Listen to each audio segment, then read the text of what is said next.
I want to also ask you, because you mentioned that you live in Japan. Lots of my students are interested in what maybe it's going to Japan. Actually, a lot of my students, I tell them, look, let's just pass the test and then don't do the test many times so that you can save money. If you do the test 2 times, that's $900. That's almost a return ticket to go to Japan. For some of my students, they tell me, Emilio, my goal is I pass my test, I get my skills assessment, and when I get my PR, Japan is like that destination to celebrate. So I'm just wondering, tell us a little bit about getting to Japan, or maybe some of the culture shock. You mentioned that your son is in Australia, so Japan, Australia, what do you think? How has that experience been? Tell us a little bit about it. Perfect. No, thank you, Million. Yeah, about the general experience, in my case, I moved to Japan 2.5 years ago without speaking Japanese. Still, I don't speak Japanese. I am studying it. Also, with the limited time I have, I still put in an effort to dedicate some time and start learning. Uh, every week still I am with Japanese lessons. I am studying myself. But anyway, in from a professional point of view, I have the advantage that an international company offered me the job and the position in Japan. So to be honest, there is so many information that you can find out from different people traveling across Japan or living there, that you can hear from their own experience, that working for the Japanese traditional companies could be very tough. That actually you work more than 10 hours a day, even 12 hours sometimes. But since I was working in international companies, yeah, I was having more a role. Let's say I have to understand first the market, the Japanese market in the renewable energy industry, which I was working. So my main job was to arrive there, understanding the market, also meeting my colleagues, understand who of my colleagues are more committed to start working in I wanted to create, start hiring people. I have to hire foreigners and Japanese people. So working with, you know, people very senior, Japanese, very senior guys, other younger than them. So from a professional point of view, I will say in Japan, the life for me has been easy compared to other people that have faced the reality of working for a traditional Japanese company, which could be very tough. So in my case, I am very happy. I am living the honeymoon in Japan. I am enjoying it in that regard. So I feel very lucky and fortunate and proud of it. Because I am mainly working for an international company, right? So it's a different reality. So even though with the Japanese colleagues I have, they enjoy working for international company because they know the local reality. Working for the Japanese companies could be very, very intensive and tough. And yeah, from a personal point of life, I will say, yeah. What a good point to start up, because sometimes we often go to Japan and we think it's this La La Land, Disneyland. But then when you look a bit behind the curtain, one thing is there is a Venezuelan comedian who make this joke saying one thing is tourism and another one is immigration. And I Yeah, think that could apply to any country. that's correct. You can go be a tourist anywhere and have a blast, but then when you go and you work in a country, even in Australia, even in, I mean, and I love what I do, but even in Australia, there are things that I always say that any job has things that we like, that we don't like. And in the system, in the Japanese system, for example, the pressure of like maybe I have to stay up until the boss leaves and things like that. So it's Yeah, nice that you are in that position where you are enjoying the fact that you can be in Japan while not having maybe that pressure. yeah, One thing that, in my first trip to Japan, one of the things that really shocked me, just the same way that in Australia it shocked me that sometimes people go to the supermarket barefoot. My mom used to tell me people will think that you are like, misbehaving or something. You need to dress well. And then I come to Australia and people are barefoot sometimes. Not everywhere, but in Melbourne, depends. It depends where you're in Australia, but it is a thing. yeah.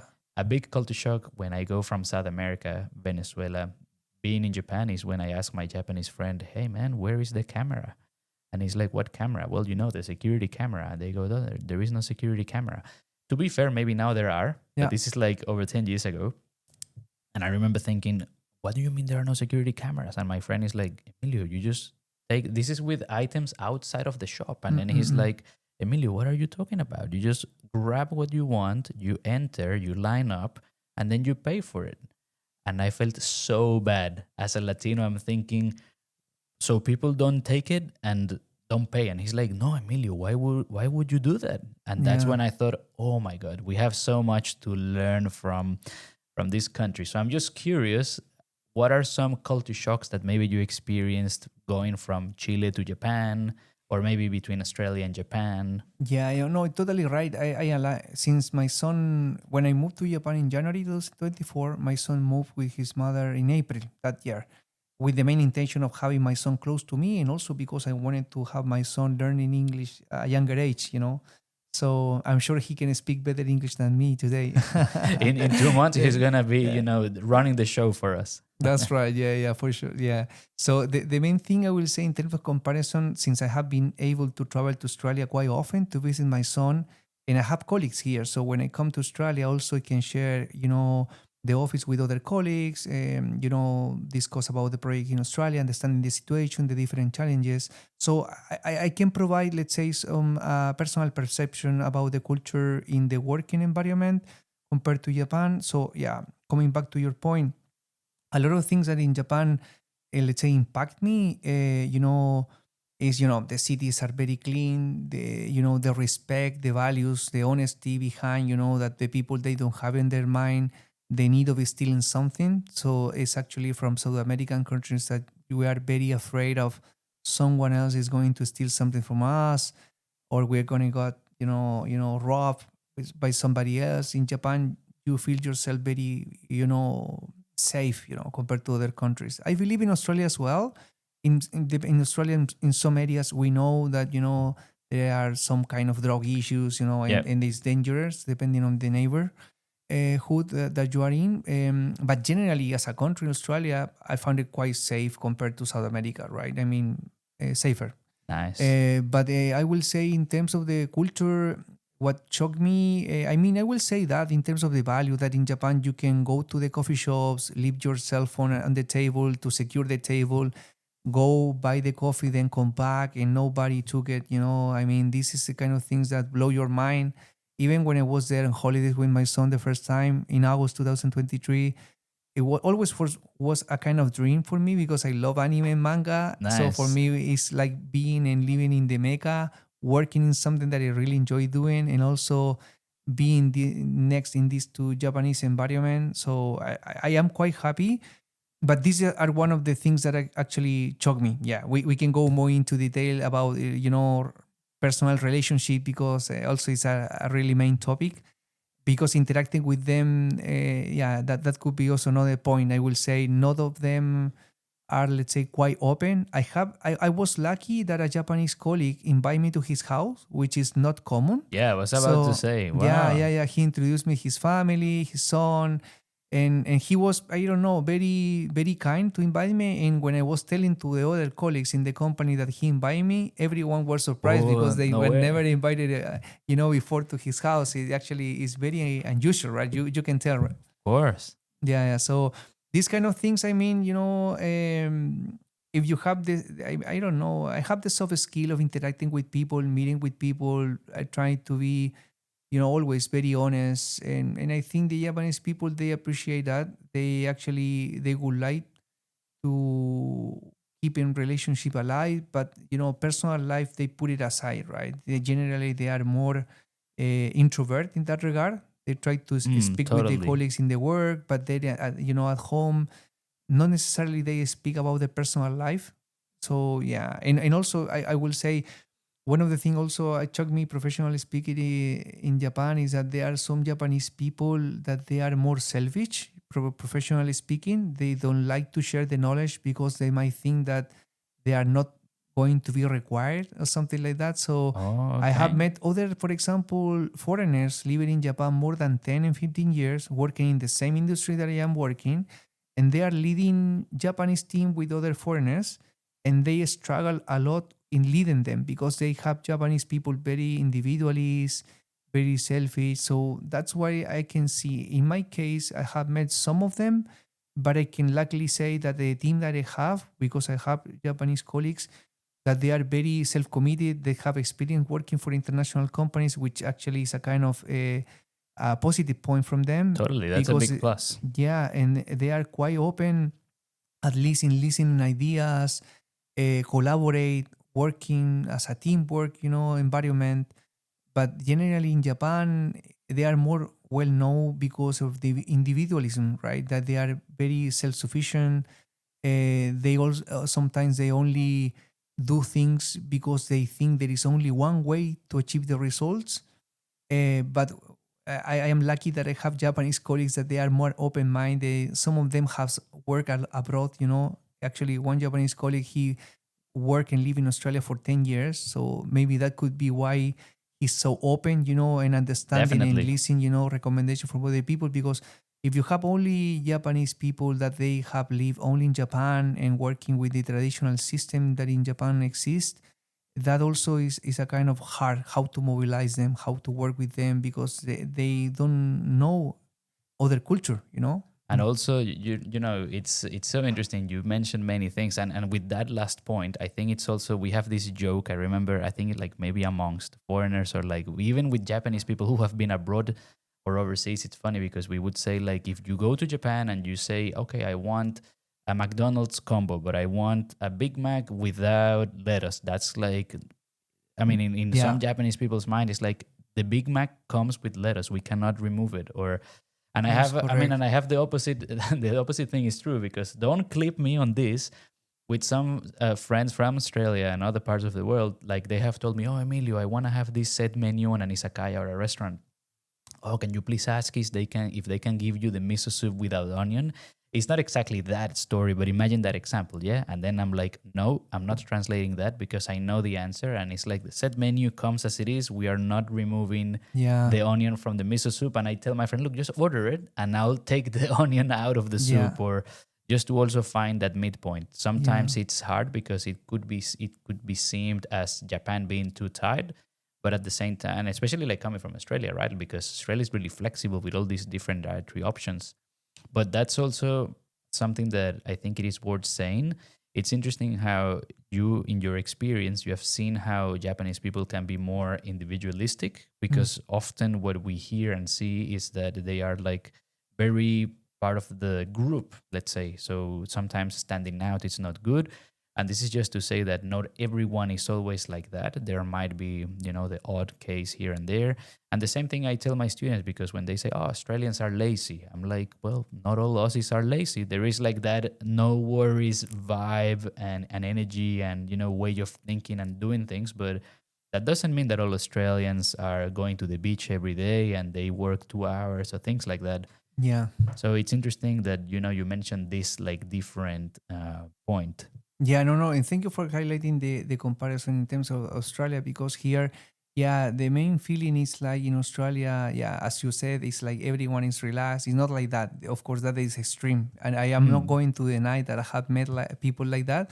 But of course, there are other people that they actually are in the middle, right? They are not too extremists as the Japanese, that working so many hours in a daily work showed themselves, to the boss that actually they are fully committed and they will give their lives for the job. But here in Australia, there are people that actually they lack balance and they work what it needs to be required to work. And and then actually if there is something else they need to continue working, they continue the next day. But actually they keep that personal time for themselves totally. and for their family. So I think the Australian, they look more for the balance, quality of life. They know that not everything in life is only work.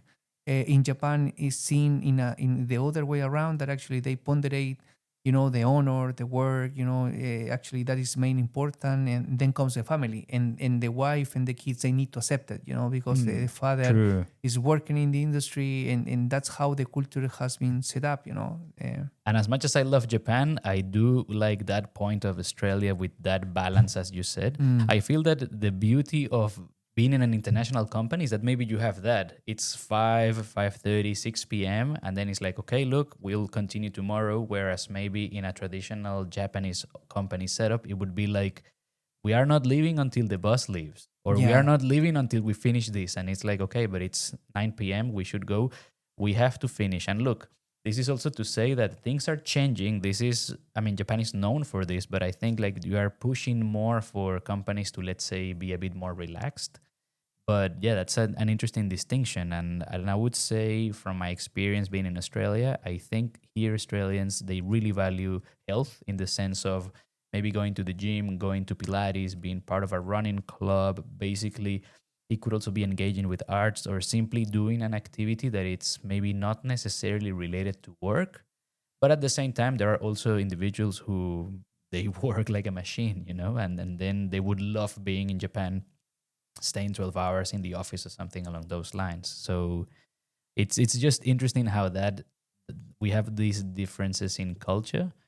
Yeah, and also if you bring that Latin American culture here, actually we are coming from, countries that are still underdeveloped, and they are actually our main, let's say, goal, or how we can differentiate ourselves is, working harder, so that's why also from Latin America, when you move to Australia, you sometimes show yourself compared to the Australian culture in the good way, that actually, I don't know, I know that with a Latino I can ask him a bit of more work, or he's willing to stay later, 1 or 2 days a week to get the job done. So that's why also, for us, it's a kind of advantage in that regard that is very appreciated.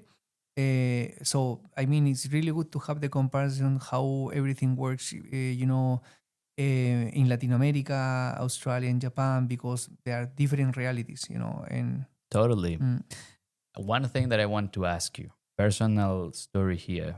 I became a teacher after my first trip to Japan, and I said, look, I'm going to do whatever I have to become a teacher. And something that I took from my experience in Japan was the attention to detail and all the hard work that they put into something. I would argue, you could clip me on this, but I would argue that Japan is one of those countries, or maybe like in that very limited list of places in the world, that you go as a tourist and it is almost impossible for you to complain, in the sense that yeah, the customer service is incredible.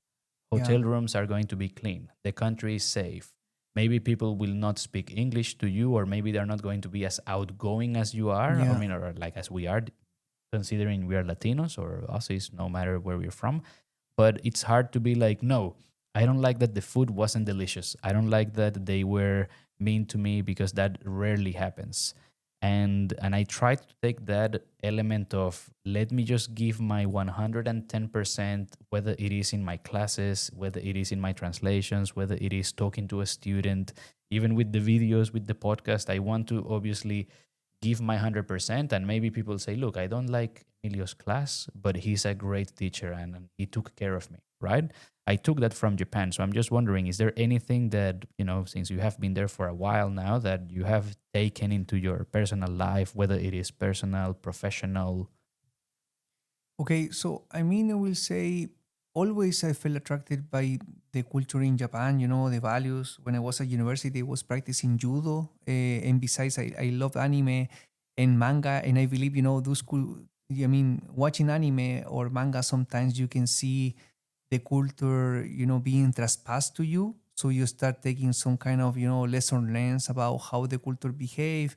Always when you go as a tourist, you enjoy all the things that you said. Yeah, actually, you really receive a really good impression about the city's clean, about the customer service. The quality of the food is amazing. So I really love that. So I mean, I am enjoying being in Japan in all that regard.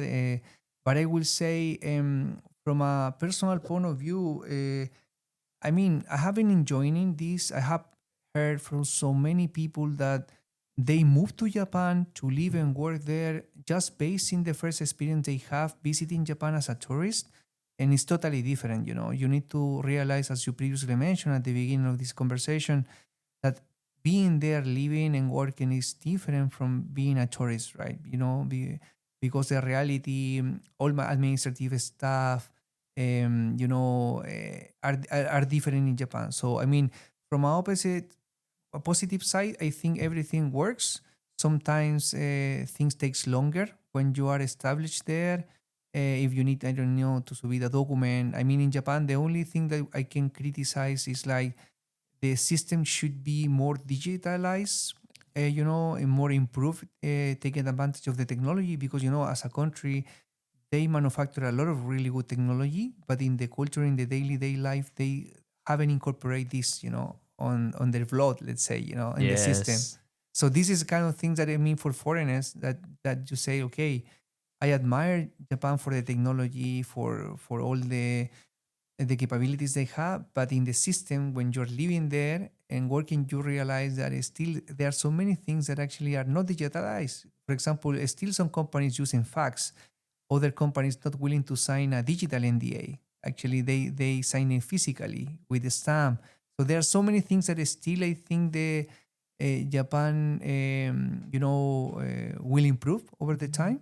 But it's part of the things that I can see. I like that you mentioned the facts. I was gonna cut you off and make it a joke that the land of Nintendo Switch 2, PlayStation 5, all these, innovation when it comes to like animes with like crazy good graphics with all these robots and things, and then you basically go and submit a document and it's Yeah. like, okay, you need to line up and God knows how long you have to wait. And maybe you're right, it's maybe some of those processes could be digitalized, or maybe, I don't know, using some QR codes or something. Maybe slowly. I think that's a key thing in Japan, that change does take time.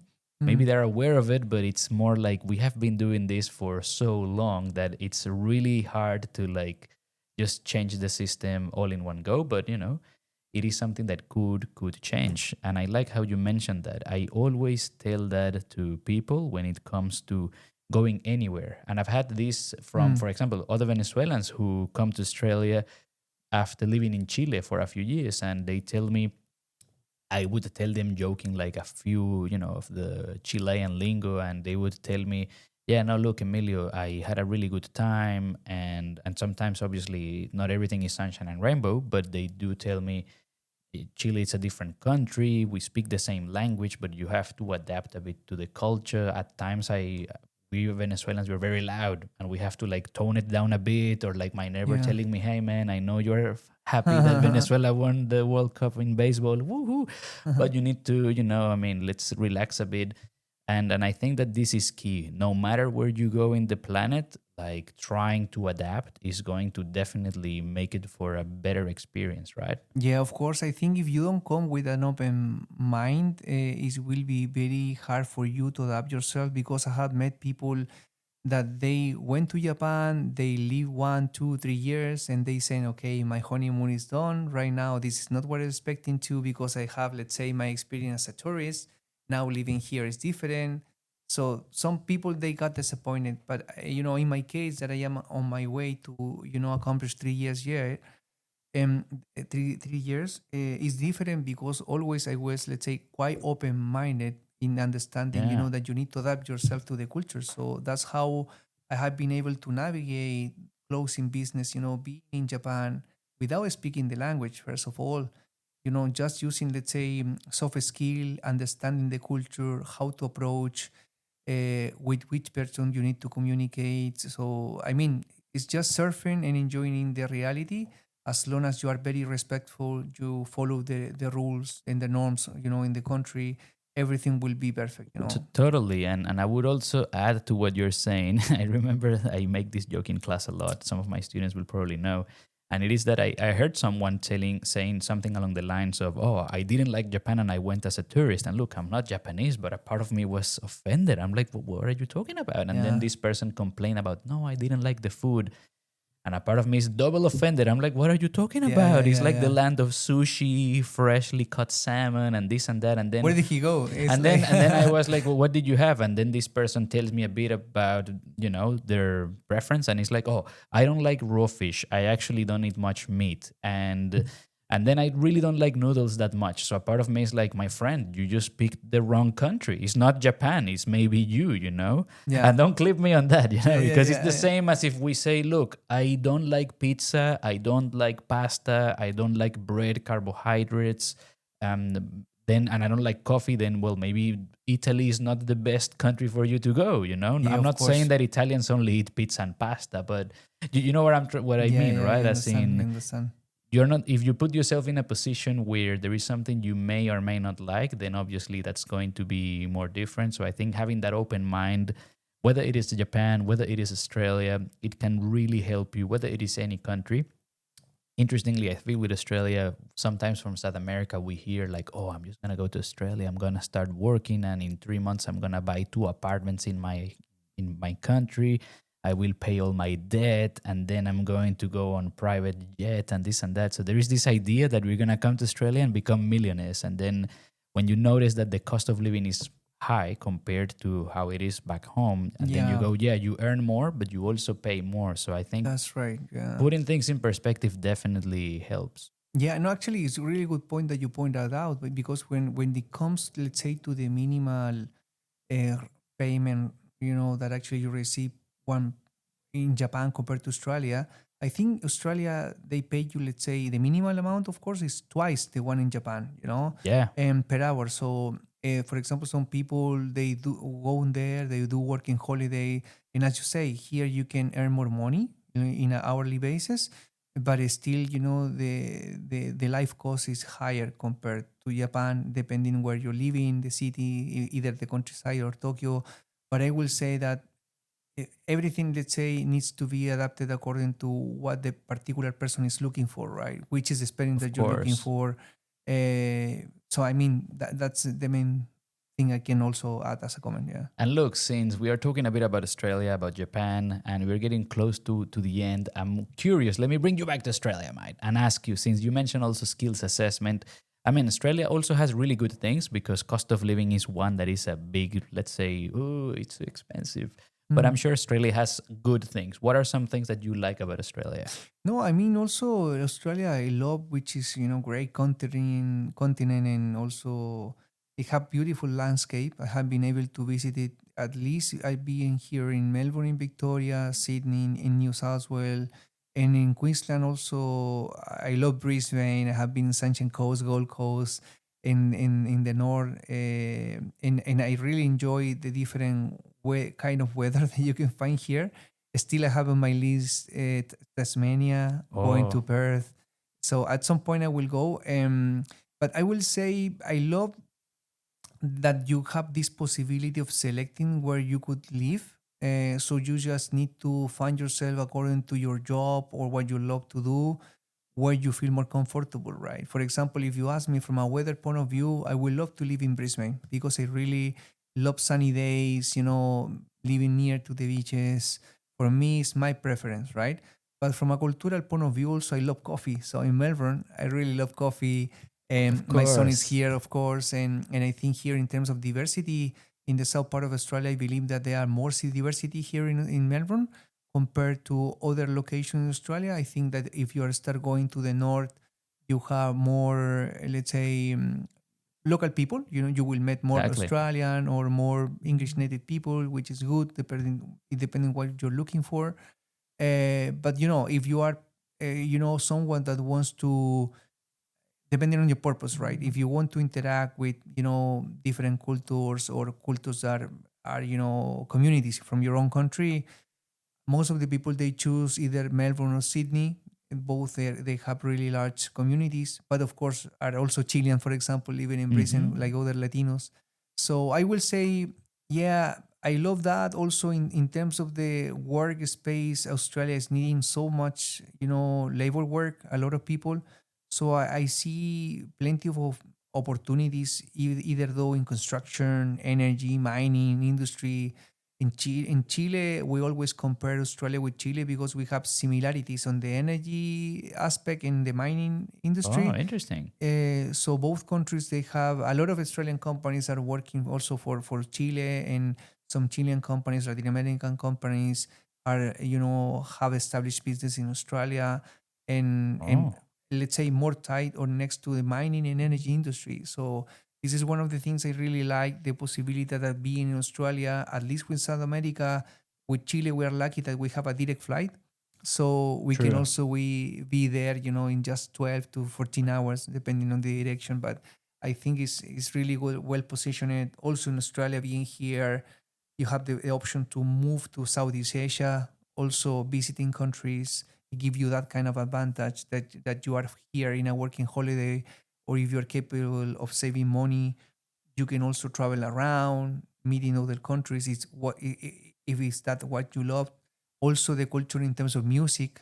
I love rock, and here in Melbourne also a lot of, let's say, rock. My son actually, he plays bass guitar and he enjoys also going to concert. Also, when I have the time, I book concert in advance and I come to Australia to visit him and go to a concert together. So I think Australia has many advantages, and I also personally I am planning to live here at some point in the future. Now I will stay in Japan for some time because I am enjoying the journey there. But for sure, Australia is on my list to live here officially. Like. And uh, you touched on many good things. I mean, you have culture, you have different types of weather.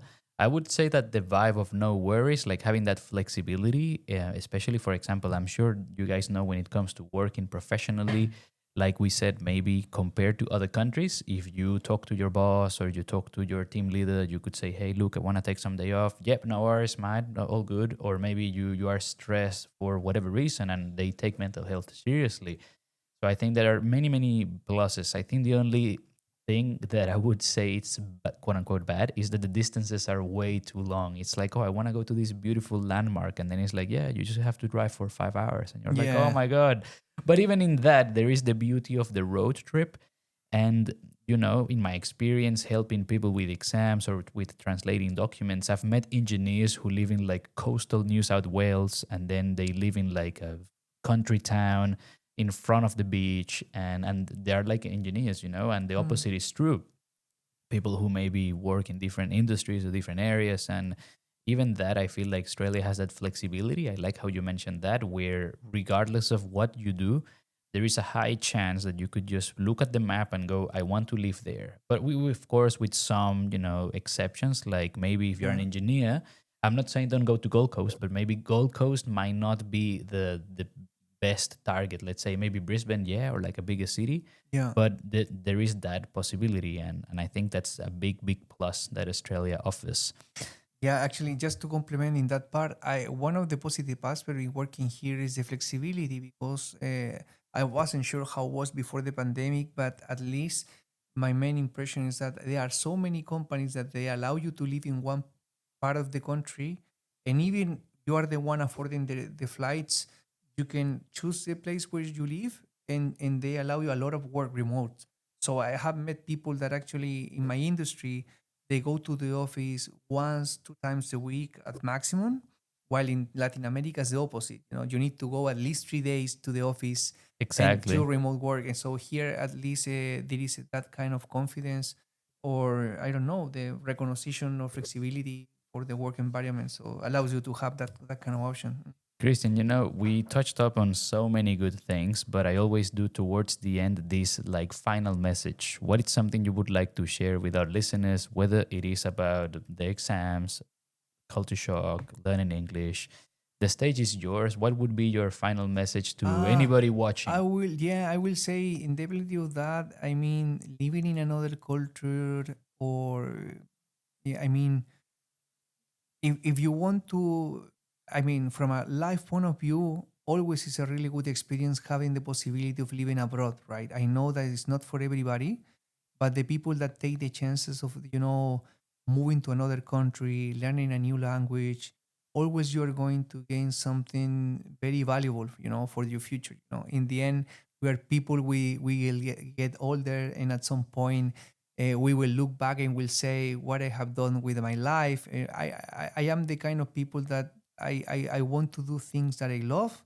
I want to experience things, and in the end, just to say, look, I made every decision I made because I believe in it and I learned it from it. I have met people, for example, moving abroad, and they actually realized they didn't like it and then come back, but they come back with another experience, on their shoulders, with another Exactly. point of view of their life, and actually they are very successful. Even if they came back to their home country, they actually brought something else that they never could have gotten if they haven't taken the decision of moving abroad, for example.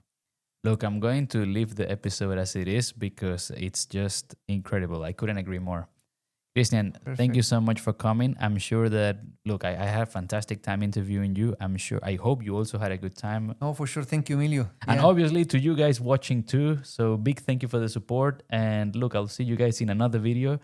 And maybe we'll do a part two, maybe in Japan. I have to bring all the equipment though. Yeah, of course. Yeah, we'll be happy to do so. Yeah, and also very happy to share the experiences. Always when I have the chance, also to share contacts and connection, because I know when you are, let's say, abroad, you is always look for some local support or people that they have the Totally. experience before. So yeah, very happy to. Thank you so much, Emilio, for your time, and No, no, no. happy to share the part of my own experience. Well, guys, big luck with the test preparation, with coming to Australia, with going to Japan, with life. And I hope that you enjoyed this episode as much as we did. We'll see you in the next one. So take care and bye for now. Bye, guys.